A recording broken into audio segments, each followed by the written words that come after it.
Assalamu alaikum. Welcome back, guys. Welcome back. Right, let's not hang about. Let's get right into our next feature. Right, we've got part two of our Meet Our Guest, arts and craft, we call it sometimes as well, with the fantastic, epic calligrapher known as Abu Yahya. Check this out, guys.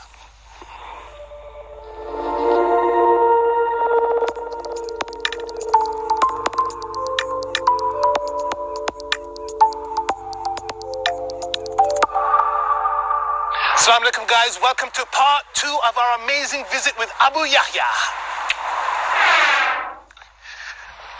Where's he taking me? I'm getting a bit scared. It's just a shed. But what could be in a shed? Let's find out, shall we? There it is. MashaAllah, beautiful. Whoa! Really eclectic, very busy, fantastic. Who would have thought that you had so much amazing artwork inside a little cute shed like this? Fantastic, brother. Please tell us about some of this artwork and tell us about your workspace and how you get your head around doing these amazing pieces of artwork, inshallah. So, can show you all my work which is displayed here. The first one, La ilaha illallah Muhammadur Rasulullah.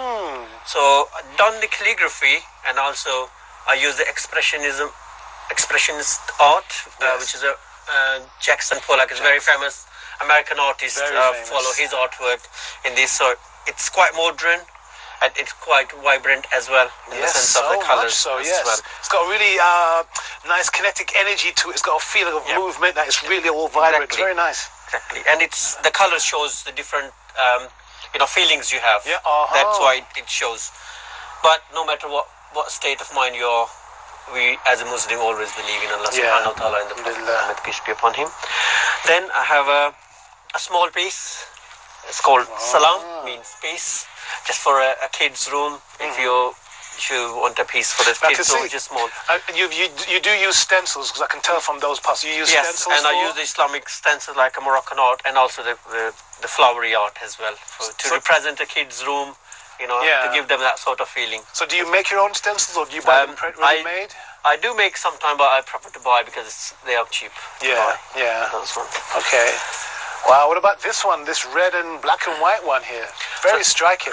So this painting I made when there was a lockdown in Kashmir. Obviously, I belong to Kashmir. Okay. Allah and black and white is showing represent people. That time when they were cut off from the rest of the world, the only hope there was for the God. Allah. So that's why it's like they're showing the people who are oppressed that the only hope they have is the God. Yes. And that's why it represents in the black and white it represents people, and then obviously the calligraphy, and it's a freehand one-stroke calligraphy. I was gonna say it's beautiful. Yes. How do you keep your hand so steady when you? Is it just practice, or do you have a technique? It's practice. The more practice you will do, then the better you'll be. Yeah. Well, this one recently done. Again, it's. Is it so recent that it's still wet? It's not wet, but it's just giving that look. Yes. The wetness. Hasbunallah wa ni'mal wakil. And show the galaxies and the different colors in it as well. Nice one. This is one of my favorite pieces. Say Bismillah, and also it's a Cubism art in the background, and you can see the calligraphy. Yes. Cubism art, it's very famous. Yes. Yes. I think it's wasn't it Russian or German? Cubism. No, it's. Picasso's art. Yes. Picasso's Cubism art. So that's but the way you've done the rendering of the name, doesn't look like it's a paintbrush. No, I've done it with the calligraphy, the painting knife. So I haven't used the brush on this painting. I just used the knife to do this. Right. So it goes to show that you can.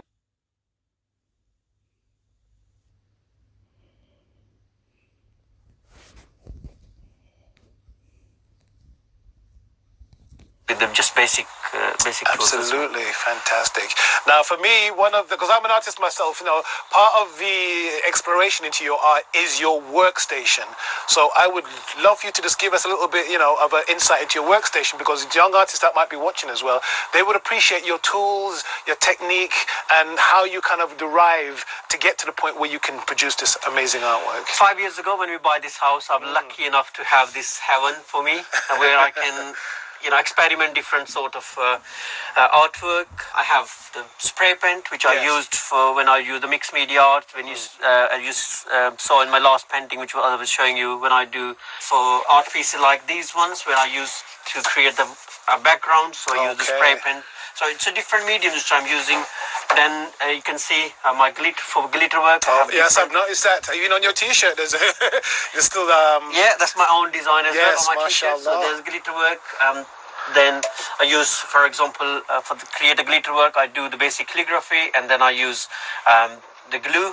Is that glue? Yes, to go over using same like a pen, yes. and then use the glitter to stick on that mashallah. one. So did you start off with paints and then progress onto the spray can, or did you have spray can and then go to paints, or did you always start with both? I always start with both. Okay. Most of my art pieces, I used old pictures to repaint on those ones. So like old canvases, people selling for like old paintings, and I just repaint over them because they're quite handy. They're quite cheap as well. Yes. And how do you decide what medium, what types of ink or paint or spray to use on which picture? How do you decide which is the best for that particular picture?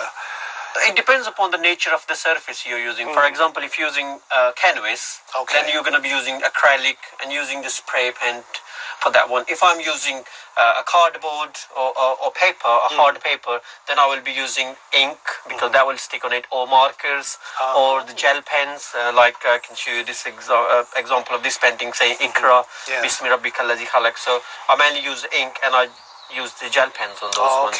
So it depends, mainly depends upon the surface of the canvas or surface of where you're going to use the painting. I'll tell you what is fascinating about talking to real artists who work in the real world and real stuff is that you are showing us that there's not one way of drawing something or painting something. People think of paint and they usually stop there, but you're using paint, spray paint, you're using acrylics, you're using markers, you're using glitter, you're using any tool that is available to get the job done. So you're using gel pens. Who would have thought using gel pens? People think you can't use gel pens. Of course you can. Abu Yahya is proving that there's nothing you can't use to get the image that you want. You can use any sort of pens. Even I can show you, like for example, these tester pens. Sorry, this is I have some sort of spray on it, but these testers, which is you can buy quite cheap from the B&Q or these shops, and you can even use those ones for example for the freehand painting. So it is not only one way. It is your style, what you are going to achieve.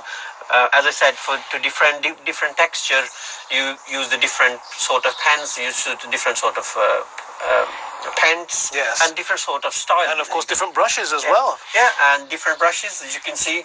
I have a range of brushes, these ones as well. And then I've got columns, which they're my main tools to do the calligraphy. These are special made pens. Look at this. Well used, brother. Well used. So the different sort of tools which we can use. One final question, brother, regarding this, because you mentioned the card you used there. Back in my day, we used to use CS10. We used cartridge paper. But then I progressed on to using canvas with the airbrush. But you've got a variety of different surfaces that you paint on. Can you tell us what those are? So, like cardboards. So these are basically I got from my workplace where they were throwing in the bin because they were coming in a packing. So I've got from them and I started using them and they were quite handy. Then you have, as I mentioned, you have canvases. Like standard canvases you get from different art suppliers, and they are. The quality of canvas also affect on your paintings. If you have a good quality of canvas and if you have a good quality of colors, that do affect on your painting. But the main thing is you as an artist, what you're producing. MashaAllah. Brother, what we're going to do now, we're going to sit down with Abu Yahya. We're going to pick his brains a little bit more, get into the man himself as well, and see where he all started this amazing work. SubhanAllah, that was fantastic. Guys, part 3 is coming up soon, so don't miss it. Part 3 of that interview that we had with the brother is going to be next week, so don't you dare miss it.